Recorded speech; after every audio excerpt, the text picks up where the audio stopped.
ഉസ്ബെക്കിസ്ഥാനിലെ പലതരം ഫുഡുകളെ ഇന്ന് ഞാൻ പറയാൻ പോകുന്നത്. ഇത് കബാബ്, ഷാഷ്ലിക്ക് തുടങ്ങിയ അതായത് ചിക്കൻ്റെ, ബീഫിൻ്റെ ഒക്കെ പ്രൊവൈഡ് ചെയ്യുന്നുണ്ട് കേട്ടോ ഇവിടെ. ഇവ റെസ്റ്റോറൻറ്റിൻ്റെ ആണെങ്കിലും അതായത് സ്ട്രീറ്റ് ഫുഡായിട്ട് നമ്മുടെ മുന്നിൽ തന്നെ ചുട്ടെടുക്കുന്നതായിട്ട് നമുക്ക് കാണാം. അതായത് ചാർക്കോൾ യൂസ് ചെയ്തിട്ടാണ് ചെയ്യുക. ഇത് കീമ നമ്മുടെ നാട്ടിലുള്ളത് പോലെ തന്നെയാണ്. ബീഫ് കീമ ഉണ്ട്, ചിക്കൻ കീമ ഉണ്ട്. എനിക്ക് നാട്ടിലത്തേക്കാളും ഇവിടുത്തെ ഒന്നുകൂടി ടേസ്റ്റി ആയിട്ട് തോന്നി. നമുക്ക് ഇതിൻ്റെ കൂടെ റൊട്ടി അതുപോലെ ഒണിയൻ സാലഡ് പ്രൊവൈഡ് ചെയ്യും. സമൂസയോ അല്ലെങ്കിൽ റൊട്ടിയോ ഉണ്ടാക്കാൻ വേണ്ടിയിട്ടുള്ള തന്തൂറാണ്. അത് നാച്ചുറൽ ഗ്യാസോ അല്ലെങ്കിൽ കനലോ യൂസ് ചെയ്ത് ഉണ്ടാക്കുന്നതാണ് കേട്ടോ. ഇതുപോലെയാണ് ഈ സമൂസ ഉള്ളത്. തന്തൂർ സമൂസ ഉണ്ട്, അല്ലാണ്ട് ഓവൻ വെച്ച് ഉണ്ടാക്കുന്നതുണ്ട്.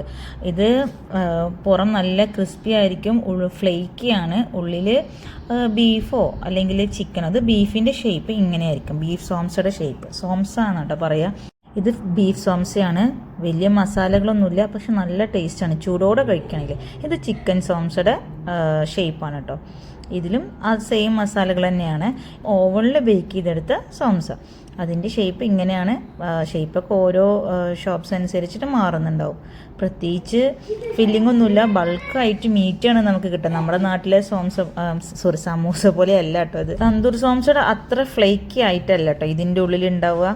ഇനി അടുത്തത് ലഗ്മാൻ. ഇത് സൂപ്പി ആയിട്ടുള്ളതുണ്ട്, സൂപ്പി അല്ലാത്തതുണ്ട്. ഇതിൽ മിൻസ്ഡ് മീറ്റും എഗ്ഗും ചേർത്തിട്ടുണ്ട്, പക്ഷേ ചിലയിടത്ത് മീറ്റ് മാത്രമായിട്ടുണ്ട്. നല്ല ടേസ്റ്റ് ഉണ്ടായിരുന്നു കഴിക്കാൻ. പക്ഷേ ഞങ്ങൾക്ക് കിട്ടിയത് ഇത്തിരി ഓയിലി ആയിട്ടുള്ള ഒരു ടൈപ്പായിരുന്നു. ഇത് നമ്മുടെ നാട്ടിലെ കബാബ്, അതായത് ഷാഷ്ലിക് എന്ന് പറയും. ഇത് നല്ല ടേസ്റ്റാണ്. നമുക്ക് റൊട്ടിയുടെ കൂടെ അതുപോലെ ഒണിയൻ സാലഡ് ഉണ്ടായിരിക്കും. നമ്മൾ ചായ അല്ലെങ്കിൽ ജ്യൂസ് ഓർഡർ ചെയ്യുന്നെങ്കിൽ അതിനനുസരിച്ച് അത് കിട്ടും. ഈ ഒരു ബോർഡ് ഒരു റെസ്റ്റോറൻറ്റിൻ്റെയാണ്. അതായത് 1 കിലോ പുലാവ് വാങ്ങിക്കുകയാണെങ്കിൽ അതിന് 40,000 സോം, അതായത് ഒരു 234 രൂപ ഇന്ത്യൻ മണിയാണ് വരിക. അതിൻ്റെ കൂടെ നമ്മൾ എന്ത് ചെയ്യും, ഒരു റൊട്ടി വാങ്ങിക്കും. അത് ഇവിടുത്തെ ഒരു നാറ്റീവ്സിൻ്റെ കസ്റ്റമർ കേട്ടോ. പിന്നെ ഒരു സാലഡ് വാങ്ങിക്കും.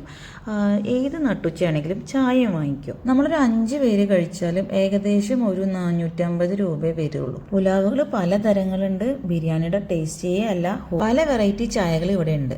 ഏത് നേരത്തും ചായ ഇവർ എൻ്റർടൈൻ ചെയ്യും. പക്ഷേ പഞ്ചസാര ഇടൂല. അപ്പം മക്കൾക്ക് വേണ്ടി പഞ്ചസാര വാങ്ങിച്ചിട്ട് കുറച്ചിട്ട് കൊടുക്കും. ഇത് പിക്കിൾഡ് ആയിട്ടുള്ള കേബേജും തക്കാളി, കുക്കുംബറൊക്കെ യൂസ് ചെയ്തിട്ടുള്ള സാലഡ്. ഇതാ ഇങ്ങനെ പിക്കിൾഡ് ആയിട്ടുണ്ട്. ഫ്രഷ് ഫ്രൂട്ട് ആയിട്ടുള്ള സാലഡ്സ് ഉണ്ട്.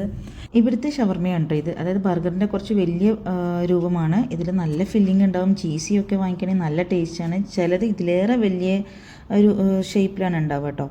ഇത് നല്ല ടേസ്റ്റാണ് കേട്ടോ കഴിക്കാൻ. അടുത്തത് നൂറിൻ എന്ന് പറഞ്ഞിട്ടുള്ള ഒരു നൂഡിൽ ഡിഷാണ്. പൊതുവേ ഹോഴ്സ് മീറ്റ്, ബീഫ്, ലാമ്പൊക്കെയാണ് ഇതിൽ ഉണ്ടായിരിക്കുക. ഇത് ചിക്കൻ ലവാഷ്, അതായത് നോർമൽ നമ്മുടെ നാട്ടിൽ ഷവർമ്മയ്ക്ക് ഇവിടെ ലവാഷ് എന്ന് പറയും. ഈ വീഡിയോ ഇഷ്ടമെങ്കിൽ ലൈക്ക് ചെയ്യുക, സബ്സ്ക്രൈബ് ചെയ്യുക.